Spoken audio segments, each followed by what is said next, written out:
Intelligence artificielle et transition écologique. 3 aspects. L'intelligence artificielle peut permettre d'améliorer l'efficacité des politiques publiques et de l'action des entreprises, des citoyens et des administrations en faveur du climat.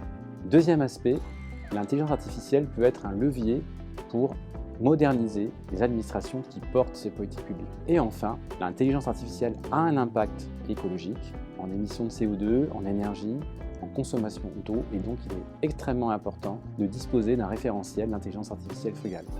On a posé qu'il y avait plusieurs critères pour pouvoir qualifier ce qu'on appelle un service d'IA de Frugal. Un des premiers critères, c'était qu'on ait posé la nécessité de recours à l'IA pour répondre à un besoin. Le deuxième enjeu, c'était d'appliquer des bonnes pratiques. Et le troisième sujet, c'est la question des usages, puisque aujourd'hui, on donne à tout un chacun la possibilité d'utiliser des outils d'IA générative en ligne. Ces data centers qui ont fonctionné et consomment de l'énergie. Il y a aussi une question sur l'eau, puisque ces serveurs, en fonctionnant, ils sont très énergivores et ils dégagent donc beaucoup de chaleur, il faut donc les refroidir pour les maintenir à une certaine température. L'autre sujet, c'est aussi la consommation des ressources minières.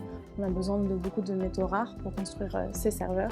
Et enfin, le dernier sujet, c'est la consommation d'espace. On implante de plus en plus de data centers. L'intelligence artificielle a un vrai impact sur l'environnement et c'était donc important de cadrer l'évaluation de cet impact à travers la norme volontaire.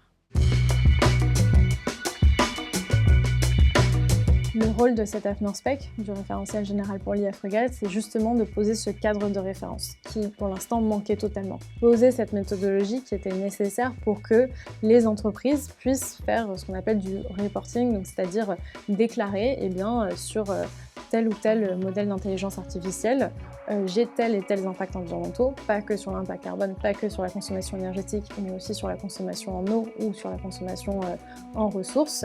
La France est le premier pays au monde à proposer un tel référentiel général pour l'intelligence artificielle frugale. C'est une chance aussi pour nos entreprises à pouvoir offrir un avantage concurrentiel sur leur marché, à pouvoir prétendre à être en capacité d'offrir des services d'intelligence artificielle frugaux. Et au niveau international, on a un sommet mondial pour l'IA qui arrive en février 2025 à Paris. Et on portera le sujet de l'impact environnemental de l'IA à ce sommet pour aboutir à une feuille de route de normalisation de l'impact environnemental de l'IA.